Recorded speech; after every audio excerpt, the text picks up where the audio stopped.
সরকারকে বলবো যে আপনারা সতর্ক হন, জনগণের ক্ষমতা জনগণের হাতে দ্রুত ফিরিয়ে দেওয়ার জন্য যে সংস্কারগুলো দ্রুত সম্পন্ন করা দরকার সেটি করে রাজনৈতিক দল যাদেরকে জনগণ পছন্দ করবে তারা যাতে ক্ষমতায় এসে সুচারুভাবে দেশ পরিচালনা এবং গণতন্ত্রের যে ধারাবাহিকতা এবং আমরা যে কথাগুলি বলেছি শেখ হাসিনার বিরুদ্ধে এবং যেটার আমরা ভুক্তভোগী আইনের শাসন নিশ্চিত করতে হবে।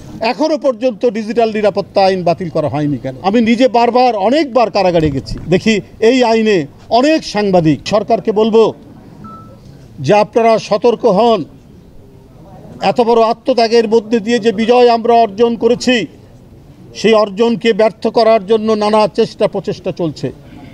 তাই জনগণের ক্ষমতা জনগণের হাতে দ্রুত ফিরিয়ে দেওয়ার জন্য যে সংস্কারগুলো দ্রুত সম্পন্ন করা দরকার সেটি করে রাজনৈতিক দল যাদেরকে জনগণ পছন্দ করবে তারা যাতে ক্ষমতায় এসে সুচারুভাবে দেশ পরিচালনা এবং গণতন্ত্রের যে ধারাবাহিকতা এবং আমরা যে কথাগুলি বলেছি শেখ হাসিনার স্বাস্থ্যকর অল টাইম হানিকম, সব সময় অল টাইম হেলদি লাইফ বিরুদ্ধে এবং যেটার আমরা ভুক্তভোগী আইনের শাসন নিশ্চিত করতে হবে, বিচার বিভাগের স্বাধীনতা নিশ্চিত করতে হবে, সংবাদপত্রের স্বাধীনতা নিশ্চিত করতে হবে।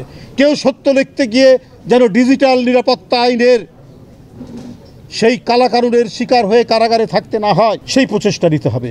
এখনো পর্যন্ত ডিজিটাল নিরাপত্তা আইন বাতিল করা হয়নি কেন? এটা তো অত্যন্ত নিষ্ঠুর আইন তৈরি করা হয়েছিল কণ্ঠস্বরের উপর আপনার তরবারি রাখার জন্য। আমি নিজে বারবার অনেকবার কারাগারে গেছি, দেখি এই আইনে অনেক সাংবাদিক, অনেক মুক্ত চিন্তার যুবকরা কারাগারে তারা দিন যাপন করছেন মাসের পর মাস। খাদিজা একটা স্বাধীন মত প্রকাশ করতেন, পোস্ট দিতেন ফেসবুকে, একটা ইউনিভার্সিটির ছাত্রী, সে প্রায় 12-13 মাস কারাগারের মধ্যে থেকেছে। তো ডিজিটাল নিরাপত্তা আইন কেন এখনো বাতিল করা হচ্ছে না?